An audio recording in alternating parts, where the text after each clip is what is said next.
Hello friends.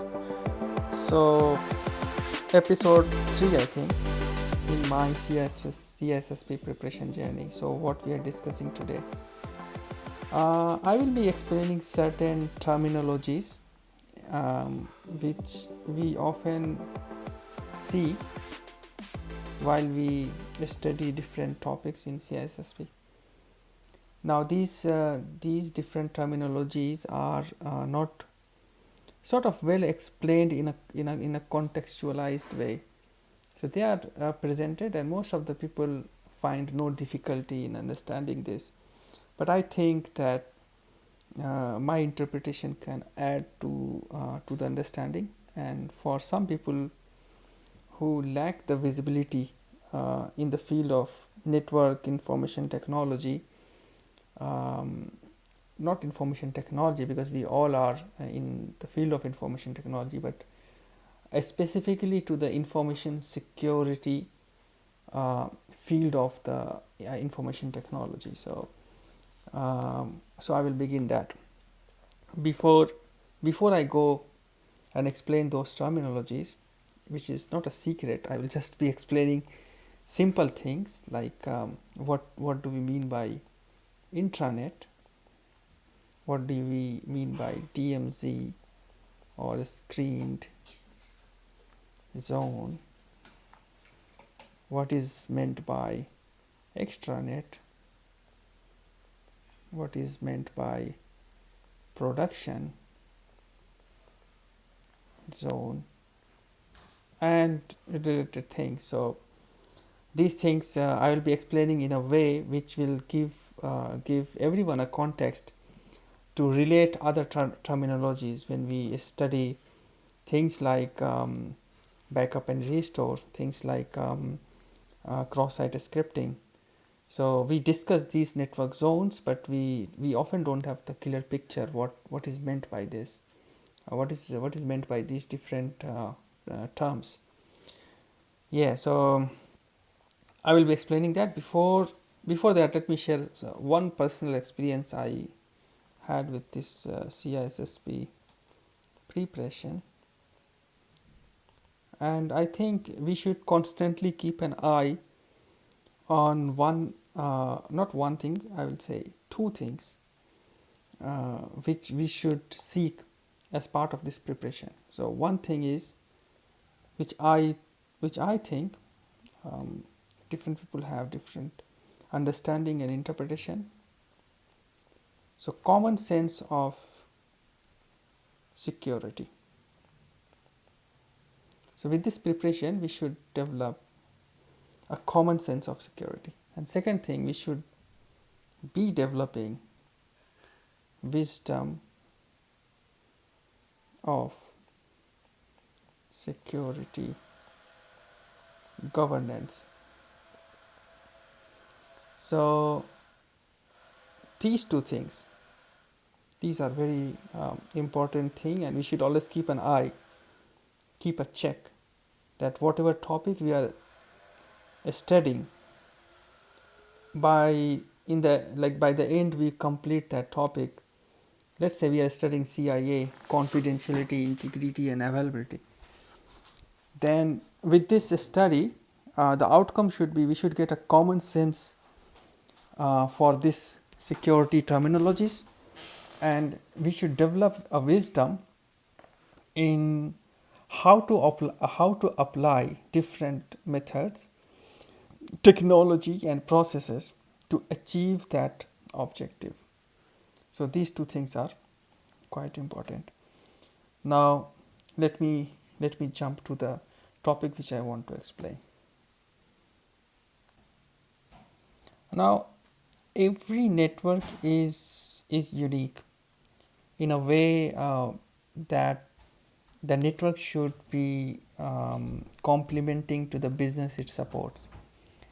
So a network of a retail marketing chain is different than the network of a telecom service provider, or some different field like healthcare network is different, because the organization actually imposes certain requirement, restriction, some regulatory concern which the network has to address, right?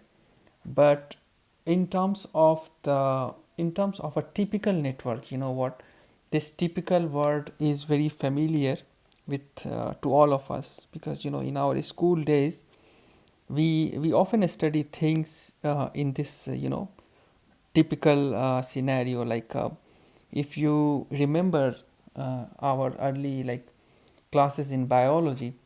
So we study a typical human cell. So the typical human cell is I will not explain too much, but just to give a reference, that it has got like a cell boundary, like a lipoprotein layer. Then we have got a protoplasm. Then we have nucleus, and in this nucleus we have DNA, RNA, and chromatin network. Then we have something Golgi bodies and mitochondria. So this cell, actually exactly a cell looking like this, do not exist. But you know, with this typical cell, we get an idea like what are the different components in the cell. What is cytoplasm? What is protoplasm? What is cell boundary? What is lipoprotein? And this actually serve, and this actually make a mental picture of different components of a human living cell. Because if we don't understand its structure and function, it is very difficult to relate it to the real actual cell, which may be different. Like if we take the cell of a human skin, it's very different than the cell which is in the nervous system, or the cell which flows in your blood. But if we study the typical cell, we know that okay, these are the components. Some of the components are not in nervous system, or some of the components are not in the red blood cells. But on an average, a cell has got these components, right? So enough biology. So let me give a parallel typical network which will explain all those components which are supposed to be in a network, more or less in all of the networks. So in any company, connecting to internet is a necessity, right? So we can't imagine a commercial company nowadays which is not connected to internet. So internet is, let's say this is internet. Now a company connects to internet because it wants the users on internet to access the services it's selling, right? So so they will be having some let me make it S is a web server. So this web server will be connected somewhere to a switch. A switch is represented like this. It's a box with different port, and the server is connected here, right?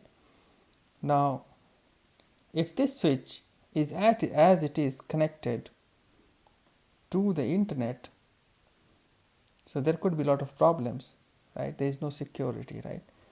So what we do, the company, that this switch is protected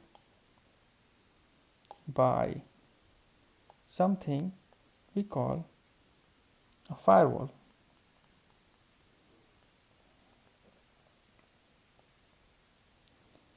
So we connect the switch to the firewall, and firewall is connected to the internet.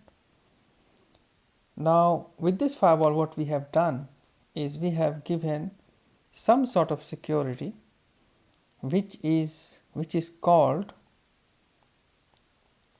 perimeter security, right? So this is called perimeter security, which is enforced with this firewall, and it actually allows a specific connection to this web server or some other server which may be behind this firewall, right? So not everything is allowed only the connection to this server S, maybe in one situation it is allowed.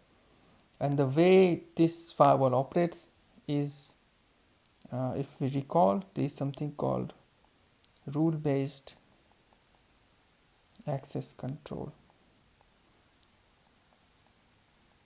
So in access control, we when we develop our understanding, we study more in the CISSP topics, we will come to know things like mandatory access control, discretionary access control, then role-based access control and rule-based access control. So rule-based access control is something which is most commonly enforced by access control list and firewall, right? So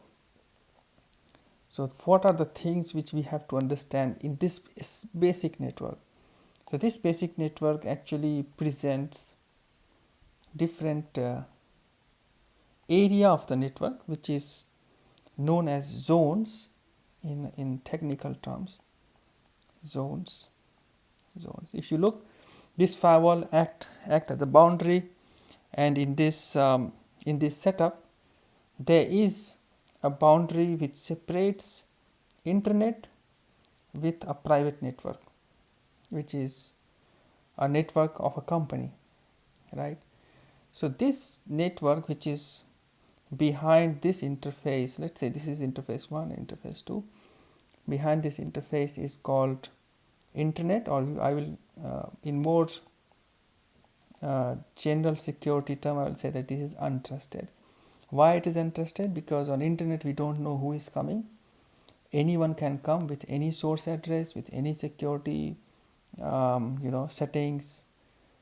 We can't discriminate things on internet, so it is untrusted.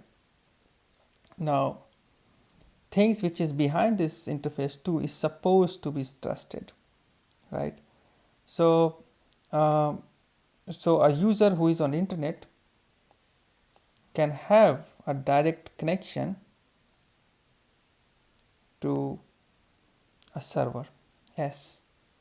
It could be a direct TCP connection. So this area behind interface 2 in industry term, they are called DMZ, demilitarized zones, DMZ zone. Actually it is DMZ, but some people say DMZ zone because this Z also means zone. More common term nowadays is a screened zone,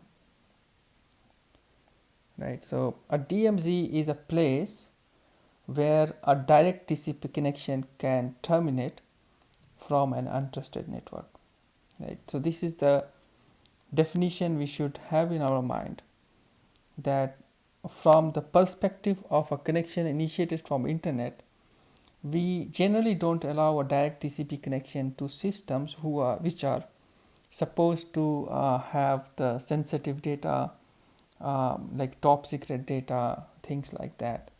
So what we do, we generally deploy a server which acts as a jump box, or which acts as a reverse proxy, or as a TCP session terminator. I use this term, more common, TCP session terminator. And from this zone we may have another firewall, and we can have another switch. Basically I'm just drawing this switch from a simplicity point of view. This could be router, this could be anything, right? So let me move this name to the appropriate place. This is DMZ, right? And now here again, if we see, the network gets divided here. So this portion is DMZ, or screened, SCR, and this portion is more secure because it is passing two perimeters. One is a perimeter which divides internet to the DMZ, and second, a perimeter which divides DMZ to the more trusted network, which we generally call intranet. An intranet is a place or is a zone in a in the network where we have systems who follow a set security rule, and they are the part of the trusted zone basically. So I will explain more in the second video, more about intranet. But the key thing to remember is that if there is a server which is a production server P here in intranet, generally we don't allow a direct TCP connection from internet to the production server P. What we do instead is the server, the connection from this internet system will somehow terminate on the server which is in DMZ, and this guy will make a connection to production server P. There are several reasons for that. I will discuss in details in a different topic, that what are the benefit of having this split TCP connection. But the key thing we can get a sense of this connection is that this internet user will not have a direct connection to the production system, which is very secure. So the connection will terminate on a web server S, and web server S will make a connection to the production server P. And because who is using these servers is also a criteria of making the server classification, right? So because this server S is being accessed from internet, it has a low security level, and this server P is generally used from internal resources but is also used from internet. So it need a split TCP connection from internet, and the internal user can access it directly, right? So in this video we have learned about what is untrusted, what is DMZ, and what is intranet. Next video I will explain more about intranet and what are the security hierarchy between these three zones and the rest of the other zones like management, lawful interception, and other things which I will be explaining hopefully in the next video. Thanks for watching the video.